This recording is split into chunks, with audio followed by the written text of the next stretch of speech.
Well, good afternoon, good morning, or good evening, depending upon where you are in the world, and welcome to today's webinar. I'm Charlene O'Hanlon, moderator for the event, and I welcome you. We have a really interesting topic webinar on tap today, but before we get started, we do have a few housekeeping items. We need to go over them. First of all, today's event is being recorded, so if you miss any or all of the event, you will be able to access it on demand. We'll be sending out an email after the webinar has ended that includes a link to take you right to the webinar. And we are taking questions from the audience. So if at any time during today's webinar you have a question for either of our panelists, please don't hesitate. Use your GoToWebinar control panel and submit your question. And we'll take probably about 10 or 15 minutes near the end of the presentation and go through those audience questions. Okay, with that, we'll go ahead and kick off today's webinar, which is Leading the Transformation, Stories from the Trenches. Our speakers today are Ted Youel, who's Senior Principal Engineer at Optimum, Gary Gruver, President of Gruver Consulting, and Jeff Keyes, Director of Product Marketing at Plutora. Welcome, gentlemen. Thanks for joining me today. Hi. Thank you. Hi. Great. Well, Gary, you are going to be kicking things off, so I'm going to go ahead and mute myself and let you do your thing. All right. Appreciate it. This is Gary Gruver. I can't tell you how excited I am to be here today with Ted sharing his story. I've been fortunate enough to work with Ted over the last couple of years, really applying a lot of the principles that I've been teaching through my books and webinars and different workshops around the world. And I think Ted's story is a really great story for people that are considering a DevOps transformation in the middle of one, or trying to figure out how to get support for their organizations. It's not going to be exactly like his when you do yours, but I see a lot of common themes, a lot of common things that people work on with this.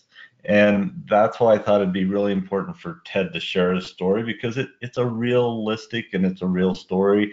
There were challenges, there were struggles, there were different things that he went through. And Ted worked through those and was able to deliver some pretty outstanding business results that I think you can use to help your own organizations understand what a journey would look like and what are some of the types of results that were possible. So with that, I'm going to turn it over to Ted and let him tell his story, because I think it's a really good, really exciting story that he has to share. All right. Thank you, Gary. Yeah, my name is Ted Youel. I've spent 25 years in the telecommunication industry before joining Optum, where I've been for the last 3.5 years. When I joined in 2015, the team was just completing their agile transformation from a long-standing waterfall process. So for me, I've been able to be part of this DevOps journey from the very beginning. And like Gary said, while every team's DevOps journey will be different, there sure is a lot we can learn from each other. And I'm happy to have the opportunity to share our experiences.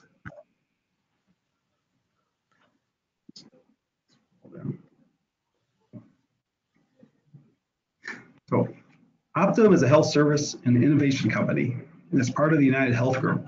United Health Group recently moved from number 6 to number 5 on the Fortune 500. 5 years ago, Optum partnered with the Mayo Clinic right here in Rochester, Minnesota, to create Optum Labs, which is a center for research and innovation.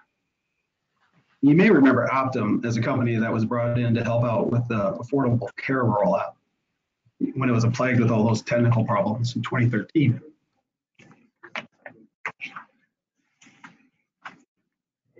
Our Medicare Retirement's portal team offers Medicare insurance to U.S. citizens 65 and older.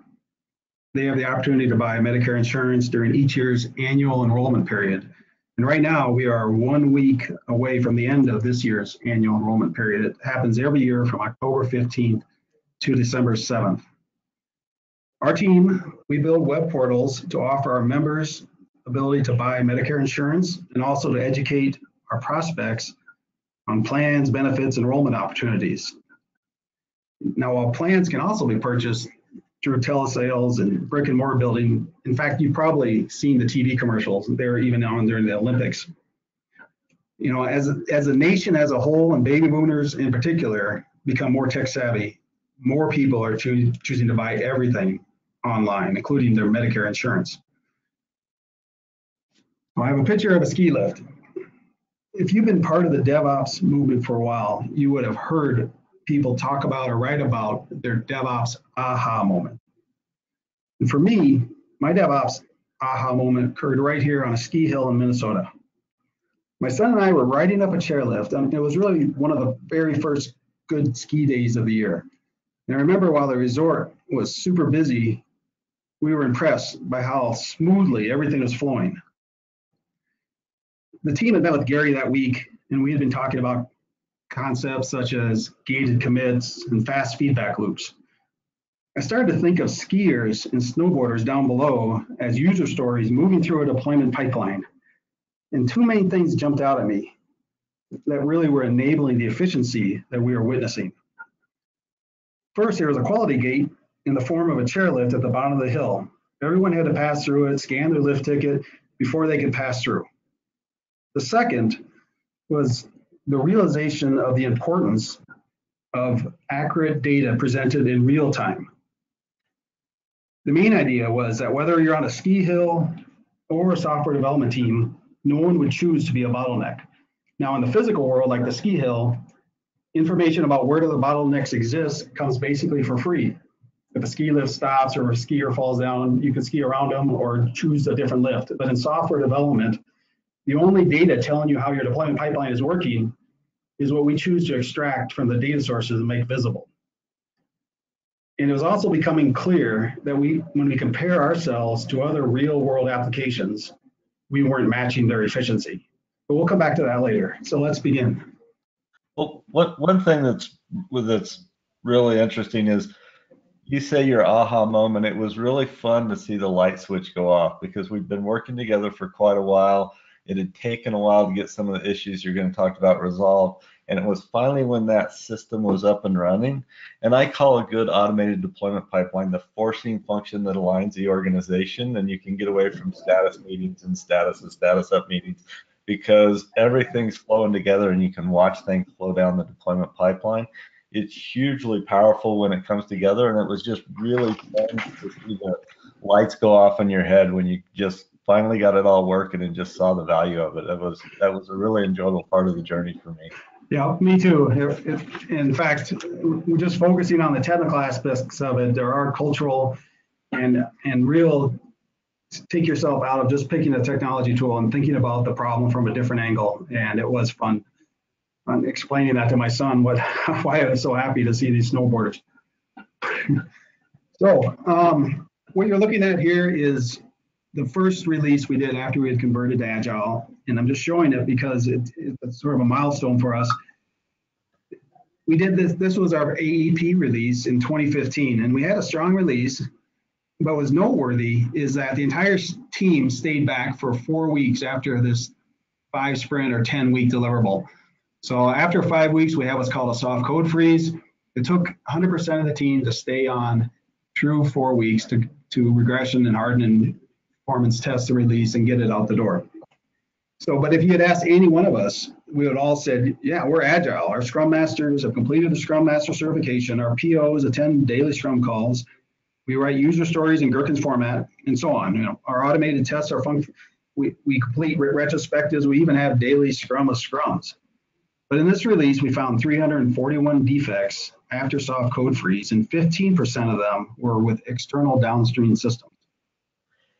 And what was really interesting for me is, you know, I get to come into organizations and force them to take a step back and look at their process.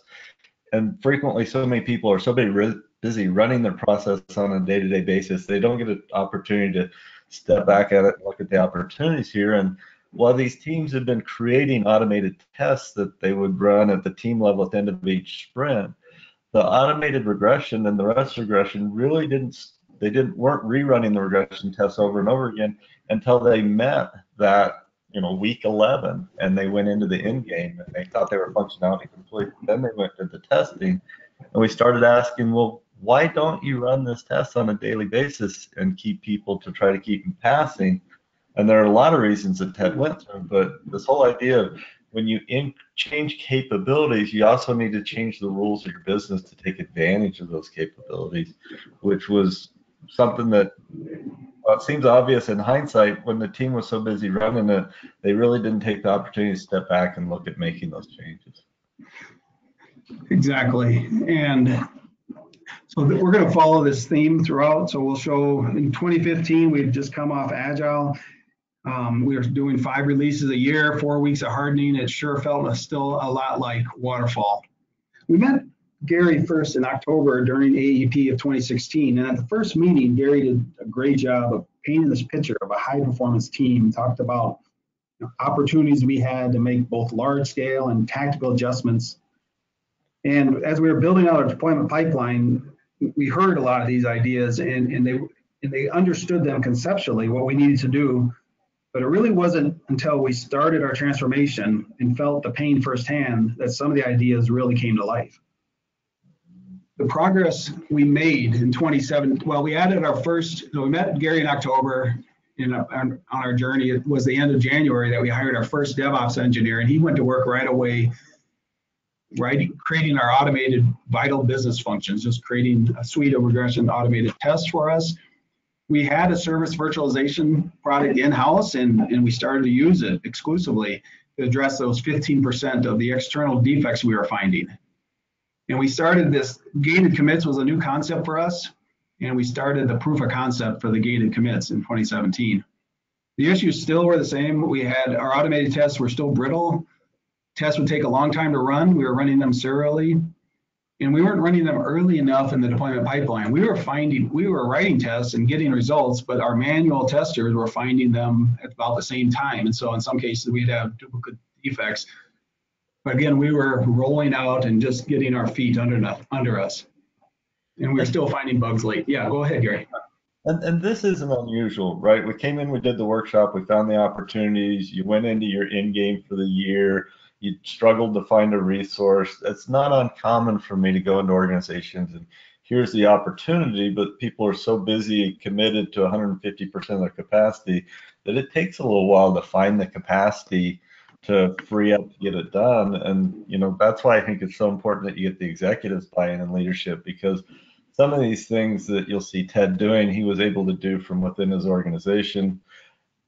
Some of them probably could have moved faster if he'd had external help. And when we looked at the idea of running these tests on a more frequent basis, we really couldn't very well in the environments that they had until we did service virtualization, because a lot of those back-end systems were unstable. And so you couldn't use that as a signal because the reliability of the testing and the pass rates was so low that they really needed to isolate themselves from the other thousands of developers within Optum to make sure this team had a stable environment to be finding and fixing all their defects. Yep, thank you, Gary. So from 2015 to 2017, one tangible improvement that jumps out is that we were able to move 50% of our team onto the next release after a soft code freeze. In 2017, we averaged 1.5 user stories per day per team, which interestingly is about the same output we had when we had a much smaller waterfall team. So we did grow the size of our team, and the good news is we were able to match the output of that experienced waterfall team. And it was really this 50% increase that allowed us even to maintain the output of that waterfall team.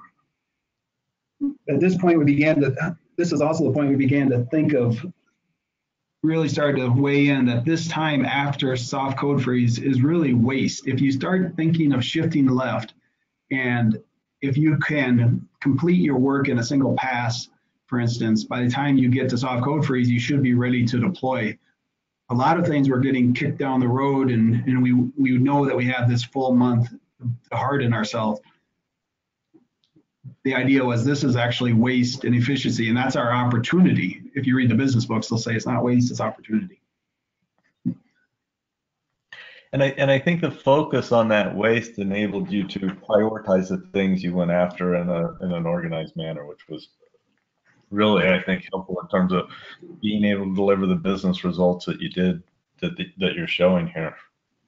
Exactly. The prioritization is exactly right, and I'll talk a little bit more about that. So in this slide, this is another common occurrence that would happen in a journey. Gary, we talked about it. So in mid 2017, we were starting to hit our stride. Our gate was finding bugs. We were automating, and yet we had a major UI redesign. So our entire redesign was refreshed, and all the member sites were changed, which ended up proving that we had brittle test cases. Nearly in all our suite of automated testing was broken. In fact, we're still recovering from that. And so that was a bit of a setback, but we did make progress. So this is when we built out our CI pipeline, and we also switched to the Selenium grid. So instead of running tests in serial, we were able to run 8 hours of automated tests in less than 15 minutes. So that was a big win for us.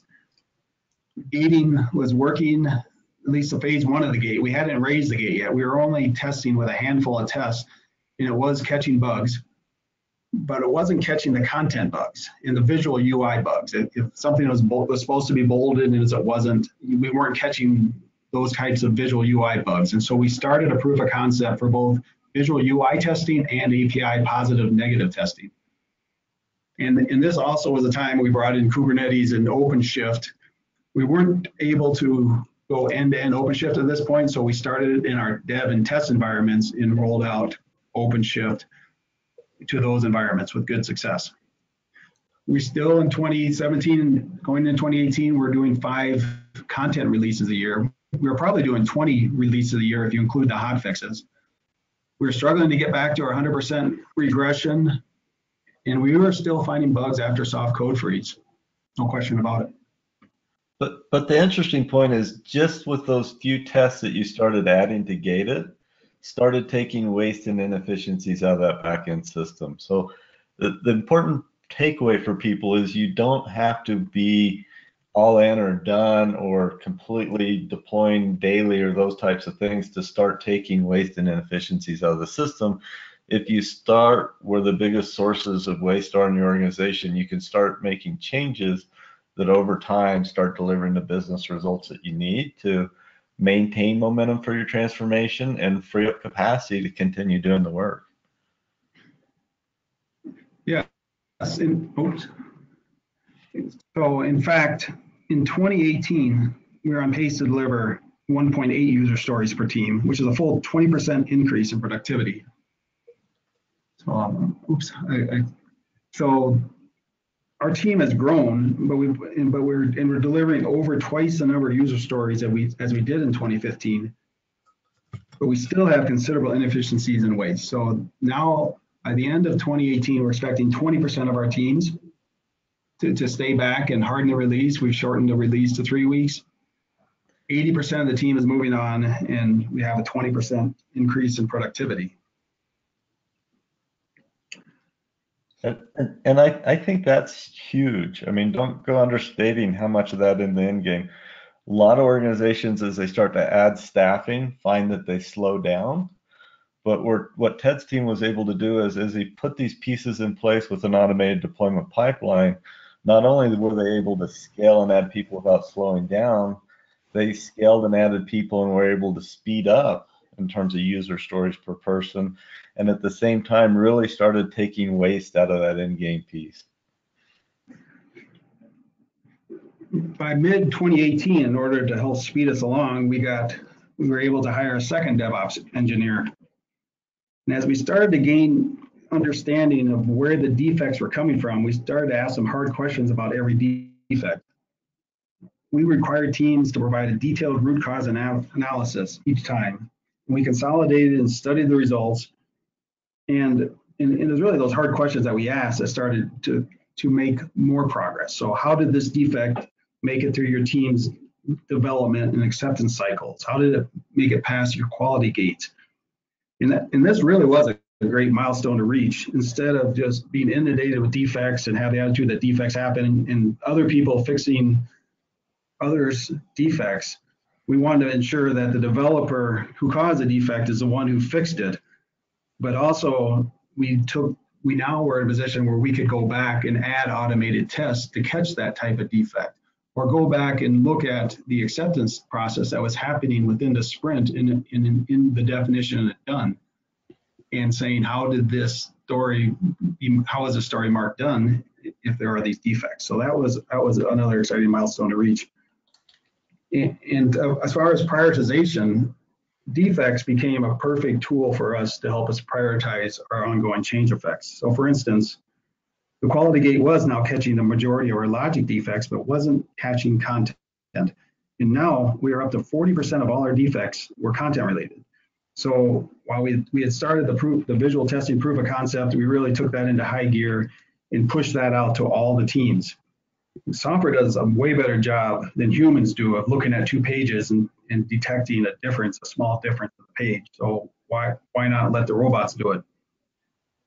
We are also planning to move our content out of the stage environment. So what's interesting is with content management systems and the idea that the authors can manage the content better than developers, we do a lot of work to enable that. But the mistake I think we made was giving the content authors access to our stage environment instead of treating content as just another process in the development, which means it has to shift left, it has to shift before the gate. And so we're in the process now of realizing that we have 40% of our defects are content related. We need to move the content, shift it left, and put it in front of the gate. And so that's just another recent adaptation that we've made. And it's interesting. I see that in a lot of organizations. They think of how to manage their code. They may even start to think about how they manage their environments and different things. But in a lot of cases where business owners are able to input content afterwards that defines how the software works or how the functionality works, they don't go through the process of putting that under version control and treating it with the same level of respect that you do your application code. In a lot of respects, because it does define how things work, it really needs to be a first-class citizen. Right, and so while 40% were content, 35% are defects were now environment and config issues. And so, our plan is end-to-end OpenShift, which we now have permission to move to OpenShift in the stage and prod environment, which really gives you the ability to generate bitwise identical environments and solve the classic, I can't reproduce it on my laptop problem. Whereas now we enable us to build, test, and destroy environments with confidence from source code. And that's the cultural thing. Your team had gone forward as the bottoms up, you gotten engaged, you showed the value, but it's taken a little bit longer to spread it across the organization and do an end-to-end solution all the way out to operations. And I don't think that's untypical of a lot of organizations, but you need to get something up and going and working and work to figure out how do you move that across the organization. The last 10% of our defects were actually classified as missed requirements, which is really, you can think of that as just sloppy story writing, and 5% were developer merge issues. And so for these types of bugs, we're in the process of implementing a formal handoff between dev and QA, and it happens again to the left of our quality gate. And QA, and what's also important about this is QA now is in control of what goes into stage. So QA will be able to decide when a feature is ready to be pushed through the gate and into stage. So for instance, is the code ready? Is in the config all checked in? Has the code review happened? Do you have automated tests and test data ready to go? Because these automated tests will be run as part of the gate. Does your feature content, have you aligned with the authors? Is your database changes pushed out to all databases? And even your performance testing. In the past, performance testing was punted often till the end. Now, before a story can be pushed into the pipeline, the performance scripts must be in place and ready to run because performance test is ongoing and we need to detect any change caused by that feature. So this, going back to our first slide, this really fits in with the chairlift analogy. If you think about it, we are inspecting the user stories the same way the skiers are inspected for lift tickets and skis and poles. They're not allowed to go up the hill. We're not allowing our features into the deployment pipeline unless they're ready to go. The next big steps for 2019, and we're going to be tackling them Q1, in converting our first app to a microservices. We're calling it micro apps, micro applications, and enabling feature toggles. We're also going to address our manual orchestration configuration issues through an orchestration tool. Today, developers must make configuration changes across all the environments, and it's kind of on their judgment to do it. We're going to take that off their hands and do it automatically and put it in source code control. And then finally, my big one I've been looking forward to is our comprehensive deployment pipeline dashboard. And again, this is also a realization of the chairlift analogy, where we want to build a comprehensive dashboard that will make every bottleneck transparent to the team and allow teams to anticipate bottlenecks and avoid them. And I think that's huge. One of the challenges that I think you had and most of my clients have is when you start trying to put together your deployment pipeline and figuring out where to work, it's how do you find the metrics that show you how this is performing? You know, with the physical factory, we can go look at it, we can watch where the bottleneck is, we can watch where inventory builds up and different things. But in the digital world, we need to put in the effort to make these things visible so that you can have a better understanding of what things need to be prioritized for fixing. That's right. That's exactly right. The bottlenecks, if they are deep, you could easily have a bottleneck. I mean, just a secure request for us to, for instance, get a new server spun up. We can put in a request, and I think it's the same way across all industries. We don't really have an easy way to put a priority on that request to show the true impact of that. And so, of course, we need to wait. But a better example, and one that's within our control, is to the left of our deployment pipeline, which is our demand. And so there's 5 steps that are required for a user story to be what we call shovel ready. We're able to start handing it off to teams and ready to go. There's things like getting the wireframes in place, getting scope documents lined up. And to us, that's a black hole. We don't see the work until it's shovel ready. But we've proposed this idea, and business has really bought into it, that we could expand this comprehensive deployment pipeline to look left and see where the bottlenecks are in the process. And maybe what if 80% of the work is held up at wireframes and one person is assigned all those wireframes? Today, that information is buried deep in emails and other systems, and no one has visibility to it. And so that just that pipeline idea in exposing the bottlenecks we're really buying into.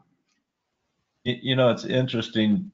Most organizations that I work with, as they start to get fairly mature in terms of having the automated deployment pipeline stood up, start to shift more into that from business idea to development perspective. Scott Prue just presented a DevOps Enterprise Summit at CGI, where they were really trying to figure out how to do a Kanban to the developers so they don't build up too much inventory in there. And it's when you go on this journey, you're ready to take on different challenges at different times. One of the interesting things, if you look back at 2017, where they were really trying to get to was how do we take advantage of these automated tests that we have so that we can test on a more frequent basis and get that feedback. Well, to do that, they had to, mock themselves out from the rest of the system.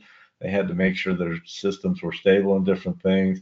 And as you go down this journey, you're able and ready to take on things with higher degrees of difficulty, just because that's where the bottlenecks move to in your business. And one of the things I like about my workshops is I don't go in and do a workshop and then leave an organization. I stay engaged, and we do monthly calls on an ongoing basis to see how things are going. And what I find is different organizations are ready to learn different things at different times, and it really comes down to when they're feeling the pain.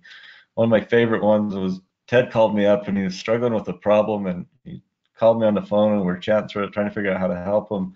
And he finally said, Gary, that's like the 5th time you've told me that, and it didn't make any sense till I was feeling the pain.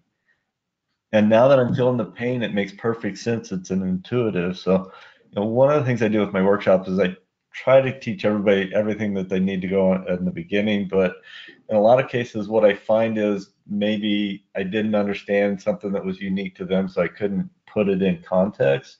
or maybe the client isn't ready. But this whole approach of meeting monthly, seeing the progress, it's great for me because I get to see the results and the kind of breakthroughs that I felt at HP being replicated in a bunch of other customers.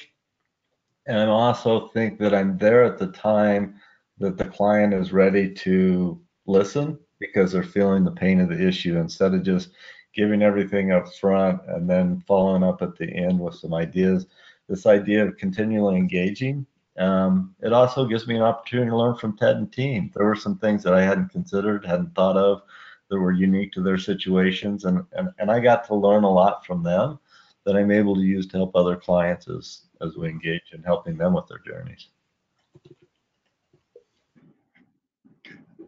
We are on pace to reach our 2-week delivery goal in the first quarter of 2019. So this is just a visual of the 2019 delivery plan. And we've chosen one app to do the trailblazing for us. So after a couple dry runs, we expect our first app to deploy every 2 weeks by the end of Q1. And by Q2, the other apps are going to be lining up, taking the lessons learned and following the suit. So after realizing that moving to faster delivery is great, right? You get to get features into prod more quickly, but there's also these tangible benefits that are coming to light. And they're pretty obvious, but again, that's how you feel the pain, but you also feel the benefit once you're in a position to experience it. So we get to put an end to unplanned releases. So while we only had 5 content releases in 2018, we probably had over 20, 25 releases if you include all the hot fixes for all the apps. The unplanned releases should really go away because the worst case is in 2 weeks we have another release anyway, we can include it then. There may be a handful of hot fixes, but there's nowhere near 20 hot fixes. With fewer changes going into the process, you can avoid conflicts. You can avoid 2 teams working on the same feature at the same time, same part of the program. There's just less to go wrong. It's much easier to set up and trust our automation to validate the product rather than trusting and waiting for the manual testing to occur. Not to say we don't do any manual testing, but that's our goal, is for business to kind of throw up their hands and say, we can't find any bugs anymore. You guys have solved it through your automated testing. With performance testing moving in sprint, that's going to be a big one. In the past, that was 8 to 10 days of work that came after soft code freeze. Now you shift towards having baselines of performance and then testing, writing specific scripts for the new feature coming in, and then comparing your performance to the baseline and making sure your new feature is not impacting your performance. Again, shifting to the left. But as you've made these changes and taken work out of that end game, what it enables you to do and makes affordable is going to smaller batch sizes. So the idea of really going to smaller batch sizes is key, but this enables you to bring that in. The other thing that I would say is it's not that you don't ever want users doing user testing or any of those different things or people doing exploratory. You just don't want that to gate your code because it's manual and it takes a while and it can force you to build up inventory that hasn't been put together and tested. What you want to do instead is keep trunk at a much more stable basis on an ongoing every day-to-day issue so that people can be doing that user acceptance testing and exploratory testing on trunk while development's going on. So you still continue to do it, you just don't use it as a gate to your process. Right, and then going forward, there's nothing really sacred about 2 weeks. We expect to go even faster and really deploy on demand. And so today, our deployments still are nightly endeavors where we have a change window from 10 p.m. to 6 a.m., but we fully anticipate as we move to faster releases and we can prove that we're stable, that we'll be able to deploy at noon on a Wednesday, just like right now. You know, the other interesting thing, Ted, that you didn't touch on was, we went to the point where we put automated tests in place and started gating code. But what you realize is your agile development teams were still working on their sprint for 2 weeks and they didn't bring the code to trunk. except for at the end of the sprint when they thought it was done. And part of the cultural transformation was monitoring how much inventory was sitting out on personal branches and helping people understand the value of going through your quality gates more frequently. So as you get these quality gates and you get them robust, you also need to make sure that people are exercising through those quality gates on a regular basis instead of holding off in larger batches on, feature branches or dedicated places out there with agile team branches. Yeah, that's a great point. We did set up a system to, and again, it was based on the comprehensive dashboard. We built a dashboard that all it did was show teams how often they were syncing up with the develop branch. And at a minimum, we asked them to do it once a week. But ideally, short-lived branches last no more than a day. But we had been in a situation where teams would have branches checked out for 2, 3, 4 weeks, and then they would push all their changes in, clobbering other teams' changes. And so it was a big merge issue. So we did have success showing this dashboard, just showing people how often they were doing it. And then in some sense, it became a little bit of a game where one team hadn't merged in a while, everybody knew it, and the peer pressure sort of set in.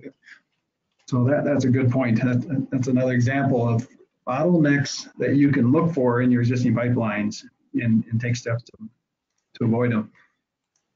And a big part of that was what you paid attention to. When you let the teams know that that's what you're paying attention to, this is what we're trying to do, this is what we're trying to work on, then they started realizing it. And it wasn't very valuable for them to come to trunk earlier because we didn't have the gating to keep it stable. But once we got a stable way to gate it, and we're really finding the defects that were of value to them, then it made sense to it. But it's this combination of putting the technical capabilities in place and then changing the rules within the organizations or the behaviors to get them to embrace these new ways of working. And I think that's part of what people talk about with the cultural transformation. Gary, I've forgotten about that comment, but I think I remembered what you told me 5 times. And it had to do with the number of tests we put in our gate initially. And I remember you talking about insurrections and you don't want to cause the team to blow up on you. So my natural tendency was, well, let's put everything in the gate, and they can't pass it, we don't want their code. But it really did work better to just ease our way into that gate and put a few tests in and get them running, and then continue to raise the gate gradually. So that was fun. They need to get used to it, and they need to get used to how to debug and triage these things and figure it out. And then over time, you need to figure out how to make it easy for them to exhibit the right behavior. A lot of times what we'll see is once we really get people gating it, we'll go to and talk to the developers about what's slow about you debugging these things. And they have to go through logs and scripts. And you can start to send things I call debug bundles, which is all the errors scrubbed out of the logs automatically for them. Here's the test where you can replicate it on your own machine. Here's the code, here's the version, here's an environment, all those different types of things to make it easy, I think are key to, really helping people take on the right behaviors and become productive in terms of keeping the builds green. And if you start with the bar too high and they can't make it, people are just going to get frustrated and give up. Or if we would have tried to turn this on when we're pointing at the unreliable endpoints for different teams outside your organization, people would have gotten frustrated and given up, because when they go to look at problems, they aren't associated with things that they've created. Yeah. Well, this sure has been fun. We are actually getting a little bit of notice within the company, and we're being asked to help out other teams along their journey. We share our tools and our experiences, our lessons learned, and offer some advice, but we're always on the lookout to see what we can learn from them as well. And also, as I mentioned, we fully anticipate we're going to continue to improve the robustness and efficiency of this pipeline. And in closing, I just encourage you as listeners to seek out inefficiency and waste in your tools and processes. And my biggest lesson is leverage your own team's natural inner desire to avoid being a bottleneck. And nobody wants a light shined on them, and peer pressure that works wonders. So thank you. This has been fun. I'm going to move it on now to, hey, Jeff. Perfect timing. And yes, that is exactly the whole point of no one wants the light shone on them saying you're the slow point. And that really does get to the question. I love your story, Ted. This is awesome. And it is the journey that every organization is looking to do at scale across the enterprise, is to transform how they deliver software and transform not only the methodology, but the value that they're providing to the business, increased efficiency, increased quality. And the whole core question comes down to, how do you actually see the bottlenecks? Where do you find the constraints? How do you, in this process, after so much time and effort and training has been spent, do you answer the single most important question that executives want to know, which is, are we doing better than we did before? That process is a challenge. I remember at the most recent enterprise summit, Barclays actually talking about how they were so freaking agile in the dev team, and yet when he zoomed out on the rest of the development process, there was a nod of a sense of urgency from the planning aspect that took upwards of 18 months just to get features defined, and then it went into this agile process before that. The point is you need tooling and things to help in this process, and that's where Plutora comes in. We're a platform that sits in the cloud, that sits on top of the existing tooling. We do so that we can abstract and normalize the data from the different areas of tooling, from the PPM ALM features, the build and test tools, into the provisioning and operational tools, including things like ServiceNow and Remedy, to combine all these things together to unify the metrics and measurements of what's happening in the entirety of the deployment pipeline, so that you can actually start to gather questions and answers around where the constraints are and what are the processes that are being followed, and where and how is the data flowing. What's cool about that in the Plutora world is we add and manage additional capabilities on top of that, of breaking down the deployment pipelines into coordinated releases, if you will, where these releases have scopes and related resources in the IT environment, coordinating them down into different schedules and dependencies and teams, aggregating across teams as one team may be more agile than the other. In fact, you might have an instance like we do with many of our customers that are larger in scope, where a bank might have an old mainframe application that has to combine with a mobile application and a web-based application, and those all running at different methodologies, architectures, and technologies. And yet at the end of the day, the functionality needs to be coordinated and delivered together. We have a way of doing that where we coordinate across that in our release management side, and mixed with our ability to coordinate the scope and the agile planning, as well as into the deployment problem of layering out the different coordinated activities and tasks, both manual and automated, that it takes to send these things along into production. We also have another significant module of managing the pre-production environments.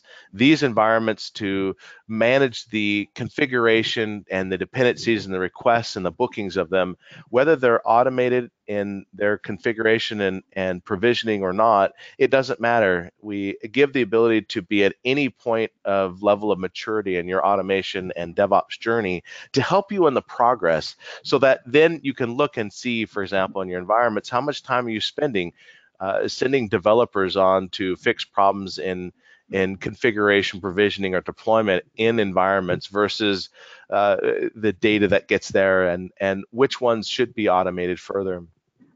What's really cool that we do on top of all this data is we give the ability to add governance and analytics. We have a partnership with Tableau where we create analytics-based cubes on top of all this data that gives you insights into the process.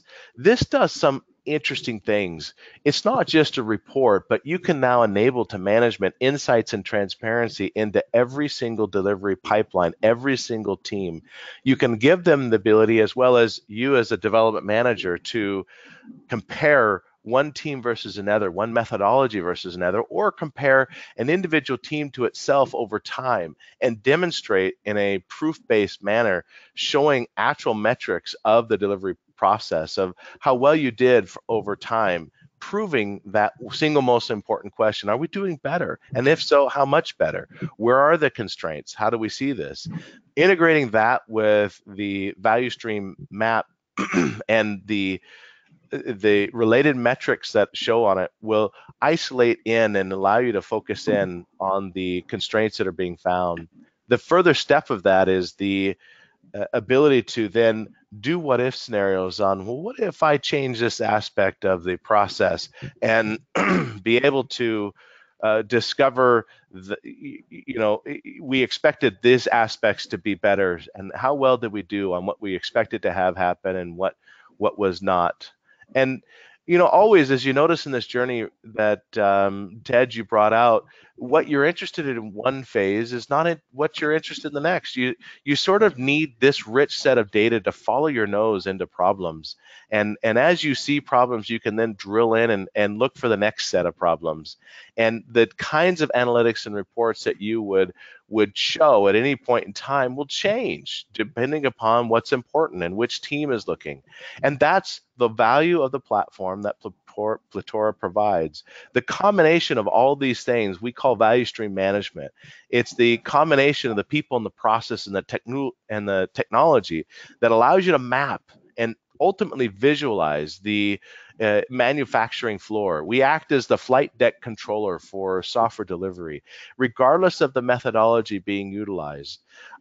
We have many customers that frankly have legacy systems that aren't have any plans anytime soon to move their mainframe systems off of being mainframe, and that's okay. They're going to focus the investments on where it makes the most sense at the point in time. What they need is visualizations into the process so they can root out the constraints.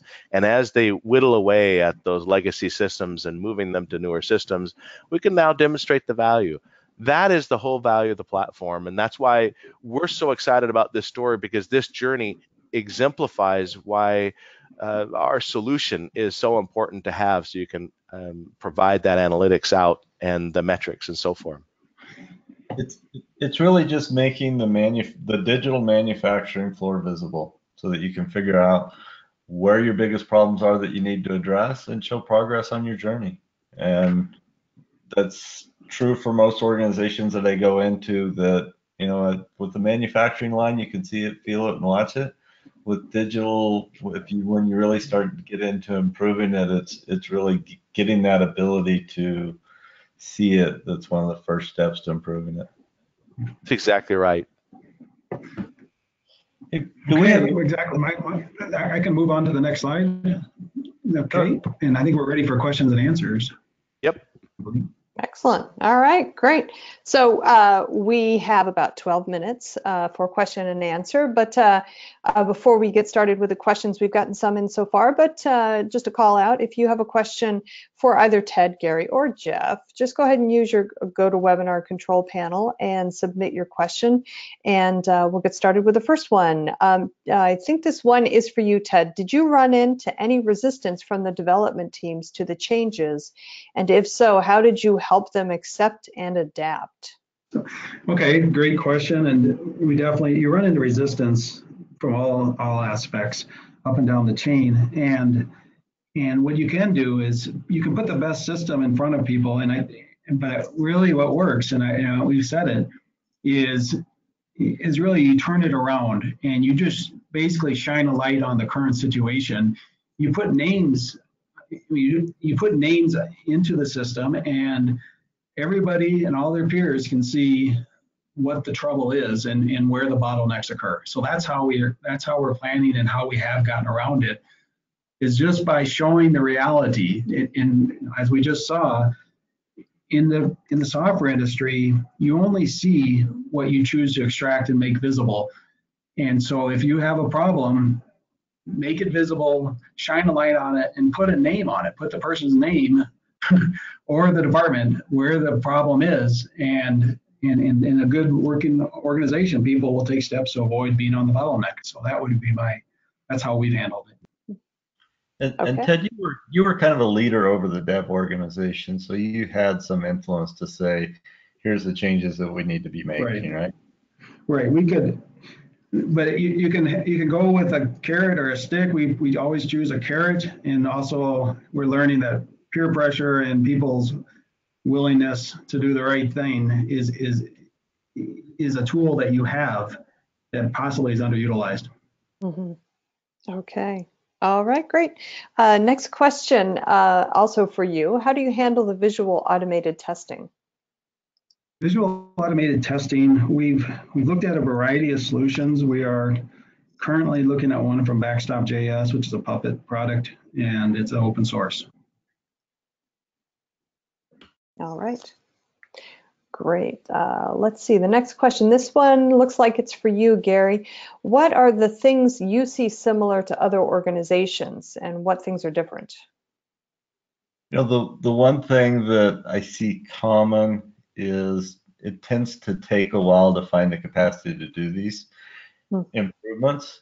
I tend to try to get the executives on board so they can free up the capacity. But you'll see, Ted, we did something in October. It really wasn't until January that he got the resources on it to make happen. I think that's common. The other thing that I would say is common is map out your deployment pipeline and go as far right as you can for your level of influence in the organization. You know, Ted's M&R team was delivering one component into a much larger system at Optum, and Ted's role was not to run that larger system, it was to get M&R working well. So he went as far right on the deployment pipeline as he could, which was the integrated test environment that they run their tests in, and he started trying to control that. So when you get an environment, run your tests over and over again, you need to get the instability out of it. So that first step of mapping out your deployment pipeline and figuring out where as far right as you can, and then trying to increase your test cycle in that environment to understand the instability is common for each. Now, what's unique is what are the biggest issues? You know, I've seen organizations go into that environment and they just didn't have it sized large enough for the automated test to run. So they'd be running thousands and thousands of tests once a week. And when I asked why don't they run them more often, it's because the environment was sized so small, so they're timing out. So they run the tests overnight and then they spend the rest of the week debugging and triaging and doing different things. I've seen so many things go wrong and then that just basic environment issue that I really encourage organizations to start there and really flush out any instability with a limited number of tests before you start scaling it. And I think that's common. What causes are that are going after that, whether it's an environment, whether it's the endpoints, whether it's the deployment mechanisms, whether it's any of those different things, is really very different from organization to organization, but it gives you an opportunity to start down that path and start running things that way. Okay, great. Another reminder, if you have a question for any of our panelists, just to use your GoToWebinar control panel and submit your questions. The next question is back to you, Ted. How did you convince management to enable these changes? So I think we actually did go at not a snail's pace, but we didn't come in and implement a lot. It was over 18 months really that we implemented, and it was really through success. So we got permission to hire a second DevOps engineer because we had increased productivity by 20% with the first, and so business really started to take notice. And so I think that's just it. Now, if you can come up with a plan and move faster, possibly that would be a better scenario. But for us, proof is in the pudding, I think. All right. Yeah, Great. I think that's what we hear from our customers as well. That really, at the end of the day, so many folks spend a lot. You know, it's not the development people per se, it's the level of management that sits on top of that is trying to report out on how the progress of development is going, and especially in the DevOps where everything becomes super dev centric. And many of our customers when we first come in, that has all been so black box that no one's really known what's going on. There's been a desire and a shift to say, well, can you just make what we're doing with our current tools just more transparent so they can see what's going on? And that's our answer. It's like, that's exactly what we want to do. Let's take the work that you're currently doing and make it super transparent. And then it becomes super obvious that, well, look, we're way more efficient than we were before. Our collaboration is better. We're not using redundant systems. If we are, there's replication between them and so forth. That's where part of the value comes in. Excellent. Okay, great. Next question. How, again, for Ted, how do you get a good visual of your deployment pipeline? Okay, so that is, right now we use Jenkins, and Jenkins provides all kinds of nice graphs and charts. We also built our own Grafana graph that integrated with Git and Jenkins. So we are looking to create a comprehensive graph, but really it's a mashup that I think is what is required.